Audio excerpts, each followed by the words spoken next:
Pemirsa, di tengah kontroversi putusan Mahkamah Agung yang mengubah syarat usia calon kepala daerah, jalan Kaisang Pangarep untuk berlaga di Pilkada 2024 tampaknya semakin terbuka lebar. Hasil survei menunjukkan Kaisang memiliki popularitas dan elektabilitas tinggi di Jawa Tengah. Jokowi's Effect masih menjadi modal utama Ketua Umum PSI tersebut.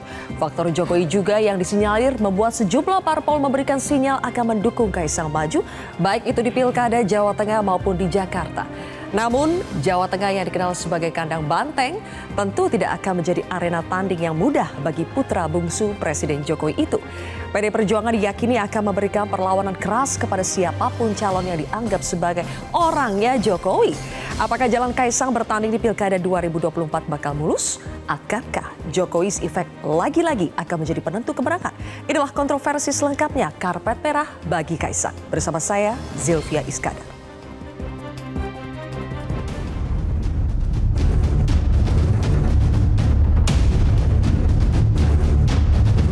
Jawa Tengah, Pak Prabowo putuskan adalah Irjen Polisi Dr. Andes Haji Ahmad Lutfi menjadi calon gubernur Provinsi Jawa Tengah.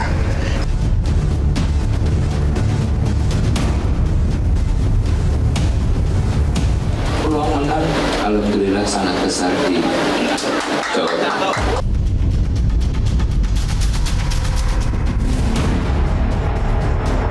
Kalaupun toh Kaisang ingin dimajukan di Jawa Tengah, argumennya adalah alasan elektabilitas. Tentu partai di KIM seperti PAN, seperti Gerindra mungkin akan mengedit bagaimana statement mereka bahwa kecenderungan akan mengusung Ahmad Lutfi. Ini yang saya sebut dilematis. Ya kalau umurnya sudah oke, bisa ditimbang. Kalau sekarang kan belum. Belum nyampe umurnya. Sehingga di Jawa Tengah PDI untuk gubernurnya akan berasal dari kader PDI Perjuangan, wakilnya bisa mencerminkan kerjasama politik.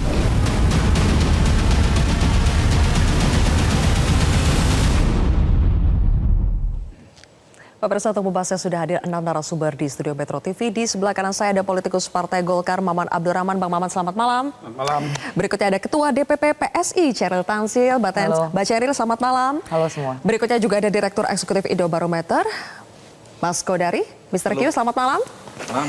Di sebelah kiri saya ada Ketua Bapilu Pilkada PDI Perjuangan, Adian Napitupulu. Bang Adian, selamat malam. Selanjutnya ada Ketua DPP PKB, Lulu Nur Hamidah. Mbak Lulu, terima kasih sudah hadir. Dan juga ada founder Kedai Kopi, analis komunikasi politik Henry Satrio. Mas Hensat, selamat malam. Selamat malam. Baik, langsung saja kita mulai Bapak Ibu sekalian. Mbak Chairil, ke Anda dulu. Jadi sampai hari ini Kaisang sebetulnya lebih pede bertarung di Jakarta atau di Jawa Tengah? Kita kan selalu jawabnya tunggu Agustus, tapi ini bentar lagi udah Agustus, kita jadi udah nggak bisa ngeles. Next week. Ya, jadi gini, saat ini Mas Kaisang ini masih berusaha untuk menggrab apa sih aspirasi dari akar rumput. Karena pada akhirnya bukan masalah maju di daerah mana, tapi kira-kira sesuai nggak visi misi yang Mas Kaisang mau bawa begitu. Tapi saat ini ya kita tahu sendiri ya bahwa ya memang di Jateng itu memang surveinya sangat tinggi. Dan kita tahu bahwa Jateng ini banyak sekali melahirkan pemimpin-pemimpin Indonesia yang begitu bagus dan baik, misalnya Jokowi. Ini menunjukkan bahwa masyarakat di Jateng ini adalah pemilih kritis. Dan dengan hasil survei yang menempatkan Mas Kaisang dipasangkan dengan siapapun itu tinggi hasilnya, ini merupakan suatu kehormatan untuk PSI. Karena berarti bahwa ya kader kami dipercaya begitu oleh masyarakat di Jateng.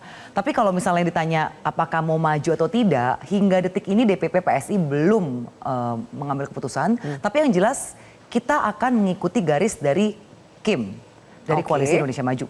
Karena bagaimanapun juga Mas Kaisang selalu menyatakan bahwa kami di PSI kami akan mendukung pemerintah pusat, yaitu Prabowo Gibran yang nanti akan memerintah beberapa bulan lagi ke depan ini, agar program-program pusat bisa inline, bisa sejalan dengan program yang ada di daerah. Tentunya dengan melihat juga bagaimana kearifan lokal ya. Oke, teman-teman boleh tolong ditampilkan hasil survei yang menempatkan Kaisang di posisi tertinggi ya. Ada survei dari Indikator Politik itu tanggal 10 sampai 17 Juni 2024, pemirsa. Di situ Kaisang Pangarep mengungguli Irjen Pol Ahmad Lutfi. Iya, di belakang ini sudah terbuka ya. Kemudian juga di survei Litbang Kompas periode 20 hingga 25 Juni. Kaisang Pangarep juga unggul dari Ahmad Lutfi, tapi kalau di Litbang Kompas itu angkanya baru 7%. Unggul tipis saja dari Ahmad Lutfi. Berikutnya di LSI, top of mind-nya kalau kita lihat top of mind ya, yang pertama itu Ahmad Lutfi, kemudian yang kedua baru Kaisang. Tapi bisa dibilang memang survei Kaisang itu dibandingkan di Jakarta lebih tinggi di Jawa Tengah. Jadi Pak Ceril, pertanyaan saya kalau ditanya, pede mana dengan hasil survei seperti ini, lebih pede di Jakarta atau di Jawa Tengah? Sebenarnya Mas Kaisang tuh nggak pernah loh ngebahas bahwa dia akan maju pilkada daerah manapun. Sekarang yang dilakukan adalah kemarin misalnya gini, kita di DKI sholat Jumat misalnya, itu kan ramai banget wartawan. Karena memang teman-teman DPW Provinsi DKI itu semuanya hadir gitu untuk mendampingi Mas Kaisang sholat Jumat. Jadi ya heboh lah wartawan gitu kan. Lalu ke PRJ ternyata kita nggak ngomong-ngomong pun orang pada minta foto gitu ya, warga yang datang ke PRJ. Tapi apakah itu bagian dari kampanye? Saya rasa bukan. Itu cuman bagaimana ketum menjalankan aktivitas tapi ya kecium aja sama media dan ya antusias lah masyarakat gitu ngeliat ada Kaisang. Mungkin karena popularitasnya kemarin, tadi pagi saya dengan survei indikator itu katanya popularitas Kaisang di DKI itu sudah sampai 90% lebih. Jadi ya mungkin karena populer. Jadi gimana sih kalau orang lihat seseorang yang populer pasti pengen foto ya. Okay. Lalu kemarin kalau misalnya ke Jawa Tengah itu juga bukan bagian dari safari politik berkampanye untuk pilkada secara dirinya pribadi. Tapi kita memang meresmikan kantor DPD PSI Solo dan Semarang. Oke. Jadi sebenarnya sama sekali belum ada pergerakan untuk maju sebagai calon kepala daerah. Belum ada pergerakan untuk maju, tapi belum tentu tidak pede kan untuk maju. Kalau pede saya rasa gini, Mas Kaisang ini kan kita tahu lah dia keluarga Jokowi. Kalau sampai beliau mau maju, pasti akan all out dan pasti sudah dengan pertimbangan sangat matang. Oke. Nah, boleh ditampilkan lagi survei tadi ya. Kalau kita lihat dari 3 survei tadi, nama kader PDI Perjuangan, Bang Adian, bahkan tidak ada dalam 3 besar survei. Kenapa Bang Adian? Apakah PDI Perjuangan sedang mengalami krisis kader atau bagaimana? Surveinya mana? Boleh ditampilkan lagi teman-teman biar Bang Adian bisa lihat. Ini bahas PDI Perjuangan apa Kaisang nih? Semuanya dibahas di survei ini di Jawa Tengah. Kalau menurut gua calonnya itu, PDI Perjuangan tidak ada 3 besar, Bang Kalau Adian. menurut gua, kalau dia sendiri bilang tadi Kaisang belum bilang siap untuk maju, terus kita ngobrolin apa? Karena kan temanya ini kan Kaisang, karpet merah untuk Kaisang. Merah ini artinya apa ini? Jadi kita bicarakan Kaisangnya, jangan bicarakan PDI Perjuangannya. Jadi nggak mau ngomong PDI Perjuangan, Bang Adian? Bukan, kan kita konsisten dengan tema ya. Oke, temanya Kaisang. Kaisang ini kan belum cukup umur kan? Kalau menurut Itu MA loh. sekarang udah cukup, Bang. Oh, berubah lagi aturannya? Iya. Masa Bang Adian baru tahu? Jadi tiap kali ada anak Pura-pura mau nggak maju, tahu. aturan berubah? Waduh, baru tahu saya. Oke. Apa? Boleh lah, bridgingnya boleh lah. Bridgingnya boleh. Enggak, kenapa? Ini juga problemnya. Kenapa? Kita tuh cinta banget Indonesia ini. Dan kita mencintai betul undang-undangnya, konstitusinya. Jadi sudahlah, aduh. Anak maju berubah. Anak maju berubah. Tapi ya sudahlah. Ya mungkin ini apa ya, nasib yang harus dilewati bangsa kita ya. Untuk menjadi lebih dewasa. Karena semua yang kita buat hari ini akan dicatat baik oleh sejarah kan. Itu loh, sejarah akan mencatat baik sekali buat pernah terjadi. Ada satu anak maju, undang-undang berubah, anak Tapi kan berikutnya kata maju, Mbak Ceril undang-undang belum tentu berubah. Kaisang maju, Bukan, Bang Adian. saya baru Belum tahu memutuskan untuk maju tadi kan pilkada. katanya sekarang sudah bisa maju, kenapa? Aturannya berubah. Saya kaget gitu loh. Loh, berubah lagi ternyata. Kan itu. Memorinya jadi keingetan Pilpres itu maksudnya. Dipaksa kembali kita. Jadi untuk menjawab pertanyaan saya tadi soal PDI Perjuangan juga, PD Perjuangan itu punya 33 kursi kalau tidak salah. Kalau salah tolong diralat. 30 kursi. Iya, 30 kursi di Jawa Tengah. Dan itu kandang banteng. Kita partai yang sudah teruji. Dan bisa maju sendiri loh Mas. Bisa maju sendiri. Syaratnya cuma 24. Iya, dan kita bukan partai yang kemudian besar karena disupport oleh orang tua. Tidak. Ketua umum kita melewati proses ujian yang luar biasa. Tidak 1-2 hari langsung jadi, kira-kira seperti itu. Jadi saya pikir, saya percaya pada kekuatan partai kita. Saya percaya pada kekuatan mesin politik partai kita. Dan saya percaya pada keberpihakan partai kita pada persoalan-persoalan rakyat. Yang menyedihkan ketika pilkada ini kita berbicara tentang angka-angka survei terus. Tapi kita tidak pernah bicara tentang program-program kerakyatan. Kesedihan terbesar saya adalah ketika harga barang-barang naik, kemudian negara merubah undang-undang DPA gitu loh, anti pres. Kemudian pabrik-pabrik tutup, lalu undang-undang TNI Polri dirubah, hubungannya nggak ada. Seharusnya undang-undang itu dirubah betul-betul untuk kepentingan rakyat. Nah itu sekali lagi saya bilang akan dicatat dengan baik oleh sejarah. Oke, baik. Pak Chairil mau menanggapi ketika Bang Adian kembali menyinggung aturan MA yang diubah karena momen pilkada ini. Gue nyinggung, lu yang bilang diubah tadi. Saya menjawab tadi pertanyaan Bang Adian yang seperti pura-pura tidak tahu kalau aturan MA-nya sudah diubah. Silakan Saya Pak tertarik Chairil. menanggapi sedikit ya ketika Bang Adian, ini kan senior aktivis begitu ya. Ketika Bang Adian mengatakan bahwa partai kami sudah teruji, kami peduli dengan persoalan rakyat, hukum kami sudah teruji melewati berbagai hal lah. Saya rasa mungkin ini juga merupakan ujian untuk PSI dan ketum kami Kaisang. Di mana seorang anak muda yang begitu banyak dicibir oleh partai-partai senior begitu ya. Tidak percaya bahwa seorang anak muda bisa membawa perubahan. Tapi saya yakin apapun keputusan Mas Kaisang nanti dia akan menjadi game changer dalam pilkada ini. Kita percaya bisa bawa perubahan lah, undang-undangnya berubah. Ya apapun itu menurut saya begini, dulu ketika Pak Jokowi mengendorse Pak Ganjar misalnya, PDIP sangat senang dan baik-baik aja. Tapi ketika ternyata Pak Jokowi tidak mengendorse lagi pilihan PDIP, tiba-tiba kan arah pembicaraannya menjadi kurang enak begitu ya. Saya rasa saat ini memang Jokowi Effect ini masih menjadi sesuatu yang real. Orang menanti apakah Mas Kaisang ini akan masih membuktikan kekuatan Jokowi Effect atau tidak. Dan saya rasa ya kita lihat bersama saja nanti. Yang jelas pada saat ini Mas Kaisang sendiri belum pernah loh mengatakan bahwa dia ingin maju. Pada saat ini yang justru melirik Mas Kaisang, partai-partai lain yang berusaha agar Mas Kaisang mau maju pilkada. Misalnya kemarin ketika kami bertandang ke Golkar, ada Bang Maman juga, dan di situ Pak Erlangga mengatakan bagaimana kalau Mas Kaisang kalau sampai tertarik maju pilkada DKI, kami sudah menyiapkan calon untuk berpasangan. Oke. Ya, kita tahu dalam rilisnya ada Yusuf Hamka di situ. Dan ketika kami ke PKS pun, Presiden PKS menyatakan kalau Mas Kaisang mau maju di Jateng, PKS siap mendukung. Oke. Jadi pada saat ini bukan PSI yang mendorong atau ya katanya Pak Jokowi cawe-cawe begitu ya. Mas Kaisang belum ada satu kali pun mengatakan dia apakah akan maju atau tidak. Oke. Tapi tentunya sebagai kader partai, dan kita tahu partai politik tujuannya apa. Ya beliau mendengarkan aspirasi dari ya berbagai partai-partai lain yang masuk, juga aspirasi akar rumput PSI yang selalu setiap hari datang dan memang menginginkan Mas Kaisang di berbagai daerah. Oke, kalau Mbak Lulu, kata Mbak Chairil tadi sudah mulai ada beberapa partai yang melirik Kaisang sebetulnya untuk maju di pilkada, baik itu di Jakarta maupun di Jawa Tengah. Kalau PKB juga melirik Kaisang tidak untuk maju di Lirik itu pilkada? ada dua makna. Lirik itu tertarik, yang dua itu waspada. Gini, iya karena beberapa waktu yang lalu sebenarnya begini ya, kita ngobrolnya kan santai juga ya. Beberapa waktu yang lalu saya sempat mengingatkan bahwa hati-hati juga kita, karena kita punya pilkada yang sangat besar, banyak dan kemudian masif. Tolonglah kemudian kita tidak akan mengulang apa yang kita sebut, mohon maaf nih, abuse of power. Yang itu kemudian kemungkinan akan dipraktekkan di dalam pilkada atau bahkan penggunaan segala sumber daya negara, baik itu nanti itu pakai APBN, APBD, sumber-sumber ya alat keamanan negara yang kemudian itu bisa dimobilisasi. Karena apa ya? Karena di situ ada anak presiden. Apalagi kalau kemudian di sini ada dua presiden yang berjalan beriringan dan begitu punya kedekatan.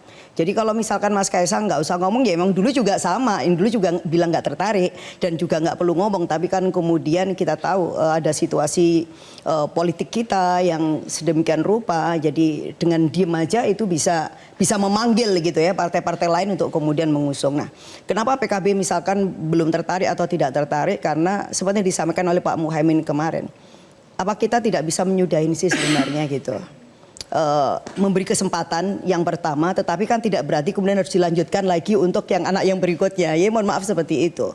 Dulu disampaikan misalkan oleh Pak Ketum ini walaupun dengan canda ya, ketika Pak Harto itu kan mengalami titik-titik kejatuhan itu kan hanya karena nepotisme yang kecil. Misalkan ada anaknya satu dijadikan menteri, tidak sampai kemudian menjadi wakil presiden, tidak sampai kemudian ikut kontestasi di tempat-tempat pemilihan apakah itu gubernur atau kemudian kepala daerah. Tetapi kan hari ini sudah sedemikian rupa kesempatan itu terberikan. Nah ini kan seperti itu. Tapi ya ini pilihan terpulang memang kepada rakyat. Tetapi partai politik memang punya kunci, karena apa, yang memungkinkan calon itu bisa running kan melalui partai politik, kecuali misalkan Mas Kaisang akan maju sebagai kandidat independen. Nah itu boleh juga di-challenge, karena apa, di Jawa Tengah kursinya kan masih 2, sementara PKB itu 20. Ya wajar kalau kemudian kita akan usung kader kita. Dan jadi jawabannya melirik tertarik atau melirik waspada? Kaisang? Waspada. Saya boleh menambahkan, saya rasa tidak apple to apple ya jika membandingkan Pak Harto mengangkat putrinya menjadi menteri. Karena itu adalah hak prerogatif presiden, ditunjuk langsung dan diangkat. Kalau kita bicara pilkada, ini kan pemilu langsung, one man one vote. Jadi pada akhirnya rakyatlah yang akan menentukan. Pada akhirnya rakyat yang akan menentukan kok Bang Adian. Iya. Rakyat sudah tentukan gini. Rakyat melalui Dewan Perwakilan Rakyat sudah menentukan batas usia, lalu digugat. Oke. Iya kan? Lalu kedua, rakyat juga sudah menentukan melalui DPR untuk membuat undang-undang, membuat batas usia calon kepala daerah, dirubah lagi. Oke. Apa yang dia katakan mungkin bisa dia benarkan, tapi faktanya tidak seperti itu. Rakyat tahu kok bahwa kemudian orang kata begini, lu bisa membohongi beberapa orang untuk beberapa waktu, tapi lu tidak akan pernah bisa membohongi semua orang untuk selamanya. Pasti itu. Oke, pembahasan seperti ini sepertinya terulang lagi. Kita jadi mengingat Pilpres. Flashback nih, Mas Kodari. Dejavu aja. Saya juga dejavu loh. Dejavu kan? Karena situasinya itu kan mirip-mirip nih. Satu adik, satu kakak. Jadi, Mas Kodari, apakah perubahan peraturannya berulang? apakah ini masih akan ngefek ke masyarakat, masih akan peduli dengan pembahasan kita bahwa ini mengubah aturan bla bla, atau masyarakat sudah ya udahlah yang penting ada Memanggil memori Kaisang sebagai perwakilan Jokowi dan masih disukai di Jawa Tengah. Iya.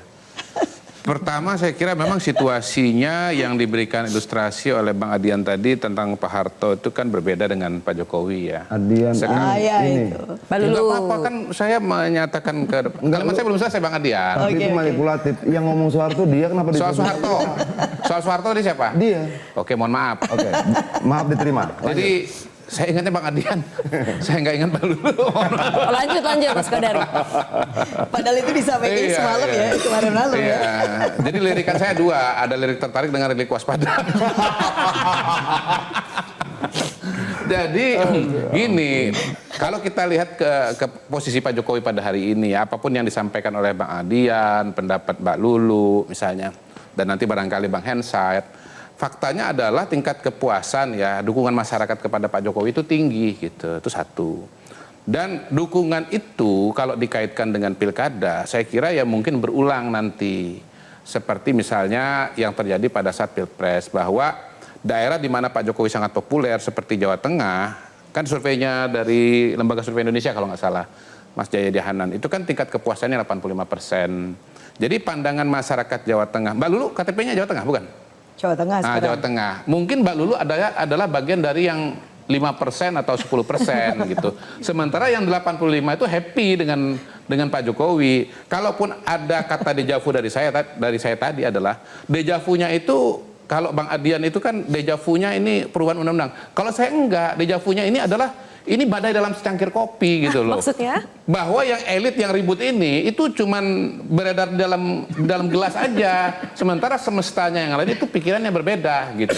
Kita nggak usah jauh-jauh lah, misalnya lihat di Jawa Tengah. Di sana yang menang siapa? Prabowo Gibran.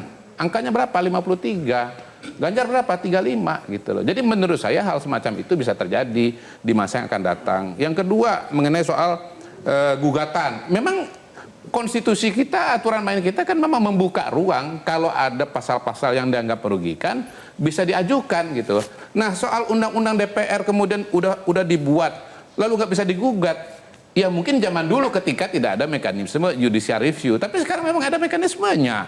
Dan Bu Mega kan selalu dengan, kalau nggak salah, dengan bangga itu yang mencari lokasi Mahkamah Konstitusi itu kan saya gitu loh. Loh sekarang kalau Mahkamah Konstitusi menjalankan perannya untuk mengambil keputusan misalnya begitu ya, atau kemudian ada rakyat yang datang untuk mengajukan gugatan menggunakan hak pilihnya karena itu dianggap melanggar konstitusinya misalnya, ya jangan dimarahin Bang, ini kan proses demokrasi dan ini proses hukum ya.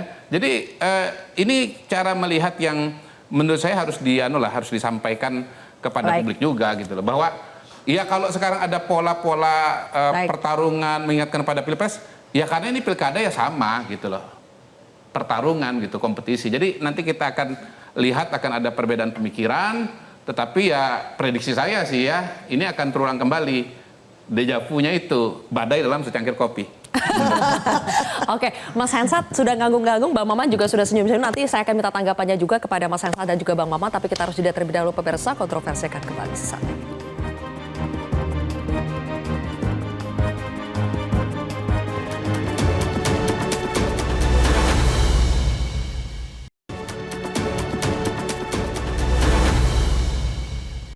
melihat untuk sekarang survei saya di DKI ini kan kecil.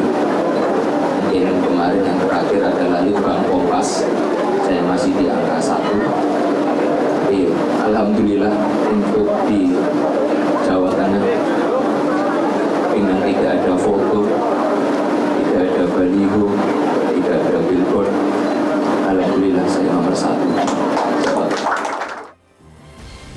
Mas Hensat, kalau secara survei di Jakarta, survei Kaisang itu masih kecil, di Jawa Tengah tinggi. Apakah berarti sudah pasti lebih realistis Kaisang maju di Jawa Tengah dibandingkan Jakarta? Ya kalau dilihat hometownnya Jawa Tengah.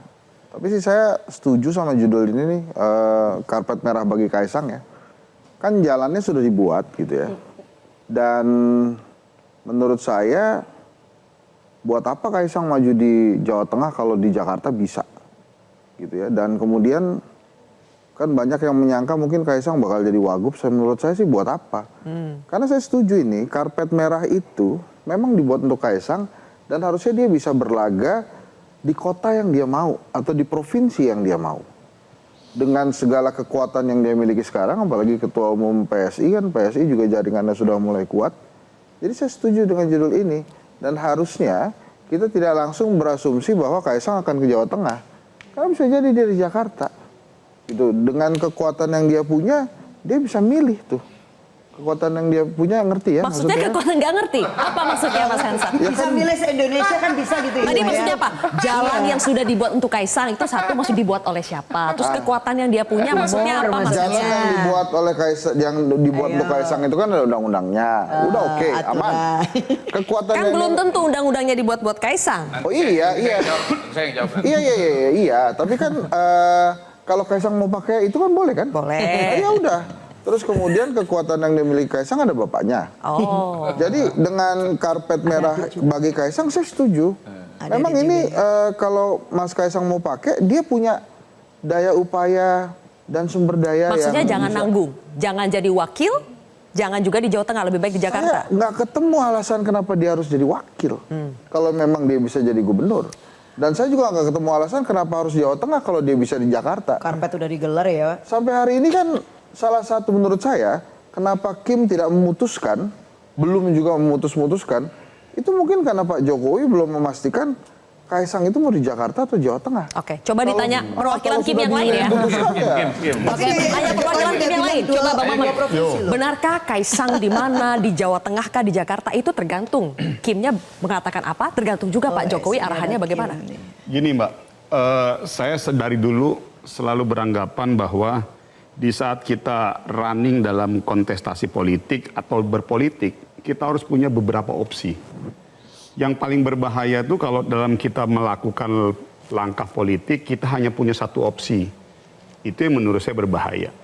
Artinya dari sisi Partai Golkar, dan kita harus mengakui bahwa yang melempar wacana agar Mas Kaisang dicalonkan di DKI, salah satunya adalah Partai Golkar.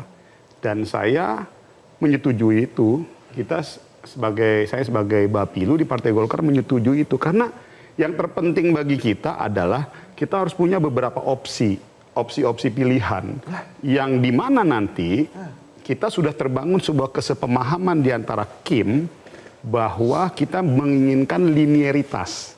Apa itu linearitas? Dari tingkat pusat, provinsi, kabupaten, ada pendistribusian program yang memang linear nanti kalau misalnya ada kesepemahaman di antara Kim. Nah, ini yang tadi kita bilang karena ada kesepemahaman itu di koalisi Kim, maka dari itu kita buat beberapa opsi. Jadi opsi melempar Mas Kaisang di DKI Jakarta berpasangan dengan Baba Alun yang sekarang kita buat tagline-nya Ka'bah itu adalah bagian dari opsi yang kita tawarkan. Ya apakah pasti di DKI atau tidak di Jawa Tengah bagi kami nanti itu biarkan kita eksplor aja dulu. Jadi bagi saya tidak ada yang perlu khawatir, tidak ada yang perlu dikhawatirkan panik atau bagaimana. Ini adalah bagian dari sebuah proses demokrasi biasa aja. Siapa sih yang lagi panik? Ya nggak tahu kan kesannya kan kayak Soalnya gitu. Bang Maman mengatakan ya nggak perlu panik. Emangnya ada yang panik? Ya nggak tahu. Menurut Mbak Zilvia ada yang panik nggak? Menurut Anda duluan yang bilang panik. Kalau saya sih melihat. Kenapa Mas Hensat? Jadi artinya Makanya begini. saya setuju apa yang disampaikan oleh Pak Kodari. Ini nanti hanya secangkir aja yang berisik kan. Makanya pada saat Metro TV membuat judul Karpet Merah untuk Kaisang, saya setuju. Karena ini memang momennya Kaisang banget gitu loh. Atmosfernya itu udah atmosfer Kaisang. Jadi kalau pada saat misalnya Golkar mendorong gubernur, emang mestinya gubernur dong dorongnya. Orang kesempatannya ada kok jadi gubernur, buat apa jadi wagub. Jadi oke nih judulnya Metro TV ini. Iya, pastilah kita oke. Terus Bang Maman? Ya, terus saya tambahkan, rekomendasi ataupun surat tugas yang kita berikan kepada Bapak Alun, Pak Yusuf Amka itu kan 2. Menjadi calon gubernur dan calon wakil gubernur. Artinya kita membuka semua opsi. Oke. Jadi bagi saya... Tapi bukannya Golkar sudah pasti mendukung Ahmad Lutfi kalau untuk Jawa Tengah? Berarti opsi untuk mendukung Kaisang di Jawa Tengah? Jadi gini Mbak, sampai saat ini belum ada yang final. Jadi kita harus sampaikan sampai saat ini belum ada yang final. Tergantung siapa karena itu? sekarang Karena begini. sudah ketua umum ya. Karena sekarang ini begini. Sekarang ini kan kita masih ada waktu kurang lebih 1 bulan. Kan udah ada Sampai tanggal 26. Artinya ruang 1 bulan itu bagi kami layak untuk kita exercise dan kita lempar ke publik. Nah keputusannya seperti apa? Satu hal yang saya ingin sampaikan bahwa politik itu dinamis, nggak ada yang pasti. Mendorong Kaisang di Jakarta apakah supaya RK tidak ditarik ke Jakarta? Enggak, itu juga. opsi. Belum tentu juga RK pasti tidak di Jakarta atau pasti di Jawa Barat atau pasti tidak di Jawa Barat. Jadi yang tadi saya mau bilang kata kuncinya adalah semua ini adalah bagian dari opsi-opsi politik yang menurut kita semakin banyak opsi, semakin enak nanti kita gotak-gatuknya. Nanti kan tinggal bos-bos ini, bos-bos ketua umum ini duduk sama-sama aja. Oke, ini kalau begini, ini begini. Baik. Namun Berbicara satu hal soal yang saya ingin sampaikan tetap bahwa pendekatan survei saintifik, pendekatan bagaimana cara menang itu harus tetap menjadi pertimbangan. Jadi saya pikir nggak ada yang ini kok. Opsi masih terbuka ya. Masih terbuka. Berbicara soal opsi masih terbuka, coba kita simak juga ada pernyataan dari Mbak Puan Maharani yang mengatakan bahwa ikut mempertimbangkan Kaisang di Pilkada Jawa Tengah setelah melihat survei Kaisang di Jawa Tengah yang bagus. Coba kita tampilkan bagaimana Mbak Puan juga ikut mengatakan bahwa mempertimbangkan Kaisang di Jawa Tengah. Sambil dibuka ya teman-teman, saya akan tanya ke Bang Adian. Bang Adian, benar tidak sih sebetulnya PDI Perjuangan ikut mempertimbangkan Kaisang untuk memimpin di Jawa Tengah? Coba dibuka dulu dong. Buka dulu dong, ayo. Pernyataannya seperti apa? Buying time. Buying time. Kalau sepak bola. Nggak buying time. Di Jakarta juga. Iya memang. Biasa ada kesalahan. Kayaknya teknisnya aja tegang diminta sama Bang Adian. Nah, ini dia. Nah, bukan ini juga. Bukan ini juga. Ini gimana sih? Saya mewakili. Mbak Puan pernah mengatakan dan kita tahu bersama. Sepertinya Metro TV panik. Bukan panik. Tim teknisnya. Tadi pokoknya bagus bisa jadi pertimbangan. Ketua DPR itu mengungkapkan bahwa Kaisang itu juga bisa. Ini setelah melihat hasil dari Lembaga Survei Indonesia. Benar tidak sih Bang Adian dipertimbangkan? Itu sebetulnya intinya. Jangan dihilangkan masalah teknis ini. Tentunya dipertimbangkan loh. Yang kita pertimbangkan itu banyak hal Mbak ya. Pertama survei. Tapi apakah survei menjadi satu-satunya penentu? Oh tidak dong. Kenapa tidak menjadi satu-satunya penentu? Kita menghormati 33 kursi yang kita miliki. Bagaimana mungkin kemudian 33 kursi ini harus mengalah untuk 2 kursi? Di mana-mana kalau misalnya kita pakai logika umumnya, yang 2 lah yang bergabung pada yang 33. Yang 2 lah yang bergabung pada yang 17. 17 lah yang kemudian menentukan siapa gubernurnya. Kalau kemudian yang 2 yang mengatur, sepertinya ada kekuatan lain di luar daripada angka-angka 17. Tapi yang 2 ini yang surveinya lagi tinggi Bang Adian. Bukan. Survei satu sisi. Oke. Tapi kan kita berhitung tentang begini Pak. Kalau dia cuma punya 2 kursi, oke. Bagaimana dia mengatur anggaran dan kebijakan-kebijakan lain di parlemen? Kenapa parlemennya ada 17, ada 20, ada 33, gitu loh. Kenapa kemudian kita berharap yang punya kursi banyak itu lah yang kemudian jadi pemimpin nomor satunya. Agar keseimbangan di parlemennya berjalan. Kalau kemudian cuma menginginkan pokoknya Mau 2 saya gubernur, mau 1 saya gubernur, segala macam. Berpikir dong bagaimana pengelolaan parlemennya. Itu kan penting juga, kan tidak cuma eksekutif toh. Eksekutif ini hanya bisa berjalan kalau ada legislatifnya. Nah, dia harus kemudian bernegosiasi dengan sekian banyak orang. Nah, menurut saya itu menyulitkan proses berjalannya pemerintahan daerah saat itu. Oke, berarti kalau sebagai Ketua Bapilu Pilkada PDI Perjuangan, Bang Adian ingin mengatakan untuk Jawa Tengah PSI tidak akan dipertimbangkan, Kaisang tidak akan dipertimbangkan. Kita percaya pada kemampuan kader kita. Kita melakukan kaderisasi, kita melakukan pendidikan politik, kita menempa kader kita sebaik-baiknya. Baik. Kita percaya kader kita punya kemampuan lebih baik daripada Kaisang. Oke. Kalau tidak percaya, ngapain kita kaderisasi partai? Golkar juga pasti punya kader yang lebih baik dari Kaisang. Makanya dia bisa menang 17 kursi. PKB juga pasti punya kader yang lebih baik dari Kaisang. Makanya dia menang 20 kursi. Kalau kemudian kita tidak percaya pada kemampuan kader kita, ngapain kita bangun partai politik? Banyak yang melirik Kaisang, tapi juga banyak yang memandang Kaisang sebelah mata. Silakan dijawab Mbak Ceril, tapi kita harus jeda terlebih dahulu pemirsa. Kontroversi akan kembali sesaat lagi. Dengan mata banyak.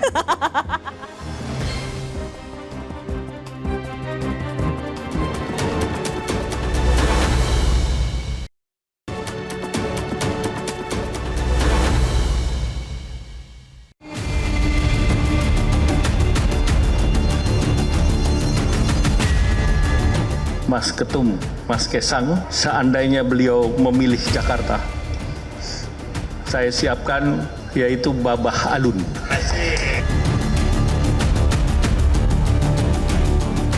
Saya kembalikan ke Kaisang. Kaisang itu ketum partai dan saya yakin dia bisa memutuskan sendiri. Saya hanya mendoakan yang terbaik saja. Kalau Kaisang bertanding di Jakarta, lawannya Anies Baswedan, ini butuh kerja keras yang menurut saya tidak main-main. Urusan pilkada itu urusannya partai politik, jadi jangan ditanyakan kepada saya.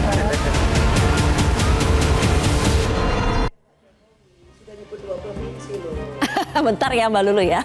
Kita lanjutkan lagi kontroversi pemirsa. Mbak Ceril, jadi pertanyaan saya tadi sebelum jeda. Banyak yang sudah melirik Kaisang untuk dicalonkan di pilkada baik itu Jawa Tengah maupun Jakarta. Tapi banyak juga yang merasa Kaisang ini apalagi di Jawa Tengah kursinya hanya 2. Ya belum cocok lah untuk maju. Saya rasa gini, kalau sampai Kaisang maju berarti sudah ada yang usung. Dan kita butuh 24 kursi kan. Berarti ada partai yang mengusung. Kalau enggak ya kita nggak mungkin maju kan. Jadi saya rasa ini pertanyaan yang sangat agak bodoh ya untuk seorang yang sudah biasa berpolitik. Karena kita tahu lah kalau orang maju pasti ada yang usung. Begitu, jadi ya dengan segala hormat ya, itu pertanyaan yang saya juga bingung mau jawabnya gimana ya, udah pasti ada yang usung dong, berarti kan cukup kursi. Dan berarti memang ada potensi yang mau mengusung pasti melihat potensi. Pertanyaan saya sebetulnya, Kaisang kan ada yang melirik tapi ada juga yang memandang Kaisang sebelah mata. Iya, jadi bahkan ada yang tegang katanya kalau Kaisang mau maju kan. Jadi saya rasa benar, Bang Andi yang tegang. Menurut saya gini, menurut saya ini biasa saja, ini kan demokrasi ya. Kita tegang ketika kemudian aturan-aturan berubah hanya untuk kepentingan orang per orang. Itu loh. Jadi gini, kalau kita bicara pemenangan, variabelnya itu kan ada 2, ada kuantitatif, ada kualitatif. Nah, kalau kita bicara pemenangan di era pemilihan langsung, kata kunci pertama yang biasanya diperhatikan itu adalah elektabilitas. Jangankan yang punya 2 kursi saja, yang nggak punya kursi pun bisa didukung karena dia punya elektabilitas. Misalnya waktu Ridwan Kamil belum jadi anggota Golkar, banyak yang dukung. Karena apa? Karena dia punya elektabilitas, dan contoh seperti itu banyak di daerah-daerah yang lain. Kursi. Ya, bahkan sebetulnya alam pikiran yang menggunakan jumlah kursi sebagai indikator bagi calon gubernur dan wakil gubernur atau bahkan capres-cawapres itu sebetulnya salah. Misalnya pernah nih tahun 2009. Bagaimana dibilang salah aturan undang-undangnya? Sebentar. Gini, saya belum selesai. Bukan, tadi belum selesai. Tadi juga belum selesai. Belum selesai. Saya tadi belum selesai, sudah lu potong. Saya tadi disuruh bicara, saya bicara, kamu potong. Moderatornya di sini. Iya dong. Di sini. Nah, sekarang saya bilang, bagaimana mungkin tidak alat ukur undang-undang mengatur ada 20% yang kemudian boleh mencalonkan. Kalau tidak tidak sampai 20% tidak bisa mencalonkan. Karena Itu alat ukurnya undang-undang jelas gitu loh. Kenapa dibilang lebih tinggi? Kenapa dibilang tidak boleh? Poinnya tidak perlu Kalau kursi. gitu rubah lagi undang-undangnya. Jadi kalau menggunakan Nggak bisa kursi dong. partai sebagai indikator itu salah. Kursi Dan bukan itu indikator. adalah tanda-tanda kekalahan. Kursi bukan indikator, Bang Adian. Sekarang giliran Anda bicara. Begini loh, sudah jelas undang-undang dan peraturan mengatur bahwa untuk bisa mencalonkan itu harus memiliki 20% kursi DPR atau 25% suara yang memiliki kursi di DPR. Itu artinya ada pengaruhnya jumlah kursi dan pengusungan itu. Bahwa yang dia maksud itu berbeda. Orang mau ngasih, lu punya uang 10, lu mau ngasih sama yang punya uang 2, itu urusan lain. Tapi bahwa undang-undang mengatur demikian. Baik. Kalau kamu tidak puas, rubah lagi undang-undangnya. Kamu kan sudah biasa merubah Bang undang-undang. Adian bicara syarat pencalonan ya. Kalau Bang Kodari bicara soal pemenangan itu tidak ditentukan oleh kursi. Oke. Pemenangan itu tidak semata-mata soal elektabilitas. Ah, ini baru tanggapannya. Oke. Sebentar dong. Di dalamnya juga ada mesin partai, tapi di dalamnya juga ada program, ada gagasan dan sebagainya. Pasti. Gitu. Nah, Sudah pasti. sebentar dulu dong. Sudah pasti. Bagaimana mungkin kita bisa mempercayai elektabilitas orang bisa tinggi ketika gagasannya belum didengar orang? Ketika idenya kita tidak tahu. Lalu dari mana elektabilitas itu? Tapi sudahlah, ada metodologi survei, kita percayai saja. Oke. Begitu loh. Tapi sekali lagi saya ingin tekankan bahwa bagaimanapun juga kami PDI Perjuangan akan menghargai pilihan rakyat yang mempercayai kami 33 kursi di Jawa Tengah. Baik. Dengan demikian, kemudian kita akan lebih mempercayai kemampuan kader kita. Kami partai politik, kami lakukan kaderisasi, kami lakukan penempaan, kami melakukan pengujian, kami berproses segala macam. Lalu ngapain kaderisasi partai ketika kita harus tidak percaya pada kemampuan kader kita sendiri gitu. Baik, oke, cukup ya kita bahas poin ini. Rasanya sepertinya sudah clear sebetulnya. Udah. Biar maju pembahasannya. Belum. Mas Kodari, saya ingin tanya begini deh. Sekarang di Jawa Tengah kita tahu itu adalah kandangnya Banteng. Iya. Tapi di Jawa Tengah kita juga kenal ada Jokowi's Effect yang begitu besar. Betul. Sekarang, per hari ini, politik hari ini, Jokowi's Effect versus Banteng's Effect itu akan lebih mana yang berdampak lebih besar di Jawa Tengah? Iya, per hari ini kalau kita lihat hasil survei, Jokowi efek lebih kuat. Kenapa? Yang asosiasinya dengan Pak Jokowi surveinya lebih tinggi daripada kader dari Partai Banteng. Gitu. Tetapi ini kan masih posisi pada hari ini. Nanti akan ada pertarungan. Kalau kita menggunakan referensi di masa lalu, walaupun tidak persis, tetapi bisa diperbandingkan, ternyata Jokowi efek lebih kuat. Karena apa? Karena 02 Prabowo dan Gibran menang dibandingkan dengan calonnya dari Partai PD Perjuangan. Sudah ada pengalaman di Pilpres bagaimana kandang Banteng pun ternyata Pak Prabowo lebih menang di situ. Nah, sementara PKB ternyata di Pilkada Jawa Tengah rencananya akan memajukan calonnya sendiri. Gus Yusuf ya, boleh kita tampilkan artikel yang mengatakan bahwa PKB tidak tertarik mengusung Kaisang di Jawa Tengah tapi akan memajukan Gus Yusuf di situ. Padahal itu kandang Banteng, padahal di situ Kaisang kuat juga, Jokowi's Effect masih kuat. Nah, ini kita kembali kepada fungsi partai politik ya. Jadi kita memberikan ruang yang memungkinkan bahwa kader-kader terbaik itu ada jaminan bahwa dia akan mendapatkan promosi dan kepercayaan dari partai politik. Yang kedua, kemudian ini akan menjadi kerja-kerja yang sangat terukur. Sosok seperti apa yang kemudian dia pantas untuk mengambil sebuah kepemimpinan di suatu daerah. Jadi kayak Gus Yusuf ini kan beliau bukan kader karbitan. Beliau menjadi pejuang partai itu sejak partai ini ada. Dia menjadi bagian dari kekuatan yang berada di belakangnya Gus Dur. Dan kemudian menjadi kekuatan utama kita bersama dengan Gus Muhaimin di Jawa Tengah. Jadi sangat layak kalau kemudian Gus Yusuf ini yang sudah mengenal betul Jawa Tengah dengan berbagai dinamikanya.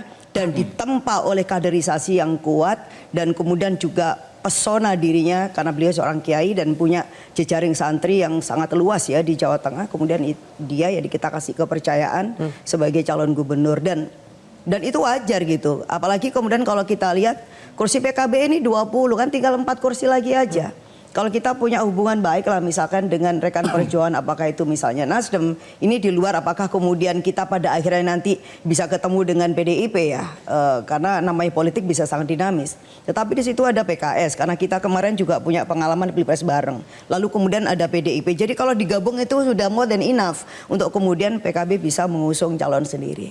Oke, baik. Di belakang kita akan perlihatkan ini adalah jumlah kursi partai politik di Jawa Tengah sesuai dengan hasil pemilu ya. Paling tertinggi memang PDI Perjuangan 33 kursi, disusul PKB, baru kemudian Gerindra, Golkar, PKS, sementara PSI itu ada 2 kursi. Mas Hensat, di sini ada tim kaderisasi, tapi di sini kita tahu juga ada tadi yang Anda sebut kekuatan besar di belakang Kaisang. Mana yang akan lebih berpengaruh di pilkada kali ini? Oh ya, si kekuatan. Siapa itu tadi Mas Hensat sudah bilang bapaknya, ya kan? Saya mengutip Mas Hensat nih. Oke.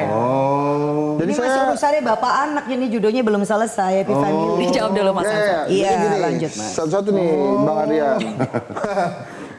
Nih ya, Caimin kan ngomong nggak tertarik ya. Ngusung Kaisang Jawa Tengah. Ya. Jangan-jangan dia juga udah tahu tuh kalau Kaisang tuh nggak akan Jawa Tengah. Berani banget tuh Caimin ngomong begitu kan. Jadi kalau tadi pertanyaannya kaderisasi versus kekuatan yang besar itu, ya menurut saya kekuatan yang besar itu akan mengeluarkan kekuatan yang besar itu untuk memenangkan si anak ini. Tapi kan November nanti. Intervensi gitu atau gimana? Enggak, saya nggak mau bilang intervensi, tapi akan menggunakan kekuatannya untuk memenangkan ini. Karena ini kan akhirnya kan sudah jadi rahasia umum lah. Di beberapa pilkada ini PDI Perjuangan versus Pak Jokowi kan. Ya Jawa Tengah ini ya Pak Jokowi versus PDI Perjuangan. Kecuali kemudian tiba-tiba CLBK. Gitu ya. Balik lagi bersama-sama. Tapi kalau enggak, ya mereka akan bertarung di sini dan ya pasti Pak Jokowi juga akan berusaha untuk anaknya menang kan. Apapun itu caranya, apalagi tapi pada kan saat November nanti presidennya sudah berganti ya Mas Hensat. justru itu kan dia bisa bebas kampanye dong buat anaknya kan sudah bebas. Bang Adian nggak bisa protes lagi. Iya. Udah nggak jadi presiden Bang Adian. November Jadi dia tidak bisa. ada Pak Jokowi sebagai presiden, tapi ada anaknya menjadi wakil presiden. Enggak, itu Pak Jokowinya kan udah nggak jadi presiden, jadi dia bisa bebas mengkampanyekan Satu Mas sisi, Kaisang. tapi masih punya wakil juga nih. Ya, apalagi kakaknya juga masih ada kan. Jadi menurut saya Lagi-lagi kekuatan besar ini yang akan lebih oh iya, leading. kekuatan besar itu. Tapi memang kalau kemudian dipastikan akan menang, ya nggak bisa gitu ya. Tapi saya mengunggulkan kekuatan besar ini yang akan menang gitu. Baik. Kita nggak pernah tahu bagaimana mesin partai Ya, itu kan PDI versi Perjuangan. dia. Iya, makanya ini gue lagi mau belain lu nih. Enggak berasa Ya. dia. Tetapi PDI Perjuangan itu di Jawa Tengah selalu menyimpan misteri kekuatan yang tidak terlihat gitu. Wih, tidak terlihat ya. Dan itu tiba-tiba 33 kursi walaupun Ganjar kalah tapi 33 kursi menang itu kan dia ada kekuatan yang tidak terlihat. Benar. PKB juga nggak berubah, posisinya selalu yang kedua di Jawa Tengah. Oh iya, PKB walaupun mau disebut pilpresnya juga kita boleh. dipaksa untuk di posisi yang lebih bawah lagi. Baik. Bang Maman, Mbak Cherry lagi-lagi semacam ada tudingan kekuatan besar di balik Kaisang bahwa nanti mungkin ada cawe-cawe lagi dari Pak Jokowi untuk membantu anaknya menang. Boleh ditanggapi nanti ya, tapi kita jeda lagi pemirsa. Segmen 4, segmen terakhir akan kembali sesaat lagi.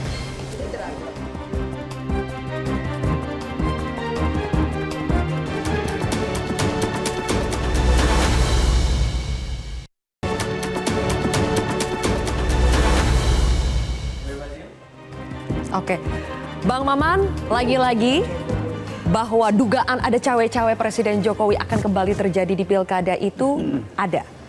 Apakah dari Kim merasa bahwa itu tidak akan ada cawe-cawe atau ya make sense kalau misalnya Bapak tetaplah akan mendukung anak dengan segala bentuk ya? Begini Mbak, yang namanya persaingan politik, yang namanya lawan politik atau teman politik pasti akan membangun narasi yang berbeda dengan lawan politiknya. Jadi sekali lagi kalau belajar dari Pilpres kemarin dan pasca Pilpres pun sudah saya sampaikan, mau dibilang Pak Jokowi mau terlibatkah, tidak terlibatkah, segala macam yang namanya kalau sudah mengambil posisi lawan politik, lawan pasti akan mengambil narasi yang kontra dengan kita. Poinnya saya mau bilang apa?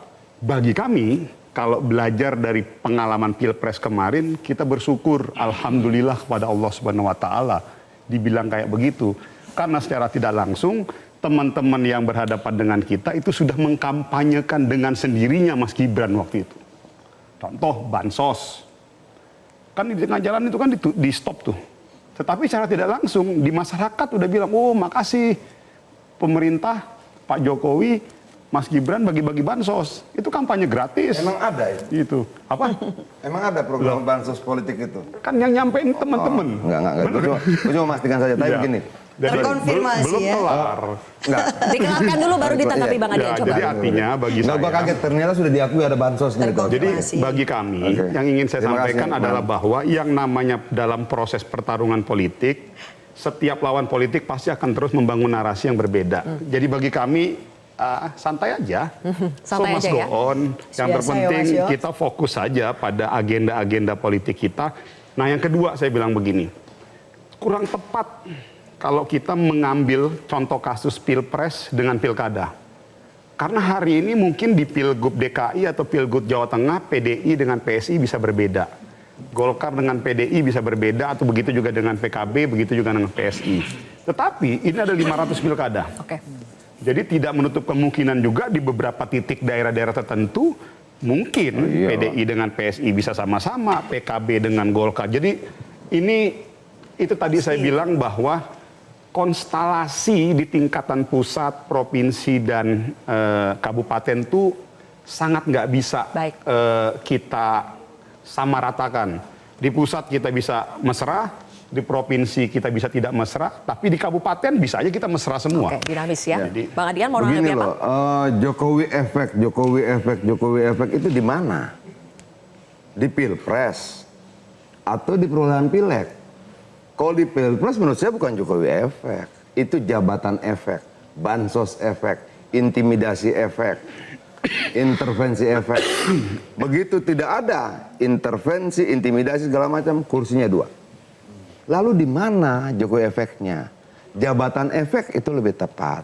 Makanya ketika disurvei di Jakarta misalnya, ketika kemudian Jokowi sedang turun menuju akhir jabatannya, Prabowo menjelang pelantikan jabatannya, Prabowo efeknya lebih tinggi daripada Jokowi efek. Baik. Oke, Bang kalau Adian. begitu apa sebenarnya?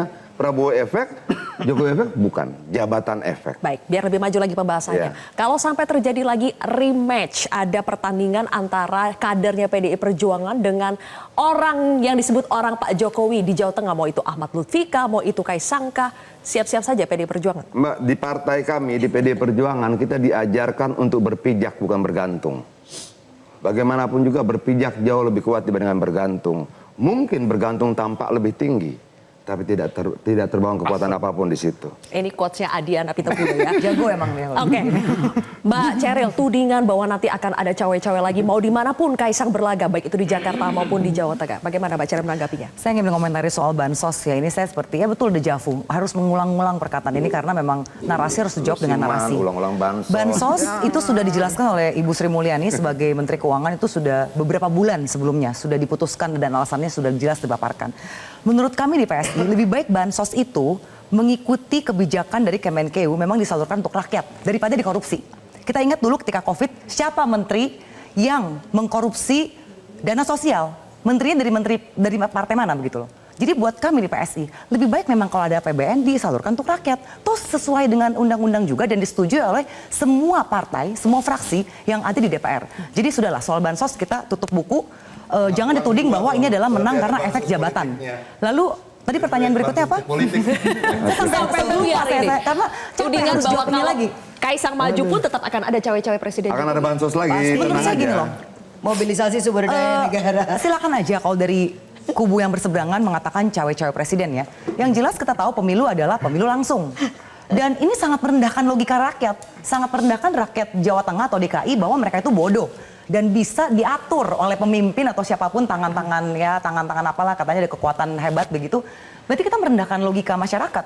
Yang setahu saya, misalnya di DKI saja ya, ini masyarakat sudah sangat pintar. Mereka ambil amplopnya, bisa dari 5 amplop yang berbeda, dari caleg yang berbeda, belum tentu dicoblos. Jadi marilah kita sama-sama, kita sudah mulai. Pakai amplop juga. Kenapa? Begini, Selain bansos ada amplop saya buka juga. lagi ya.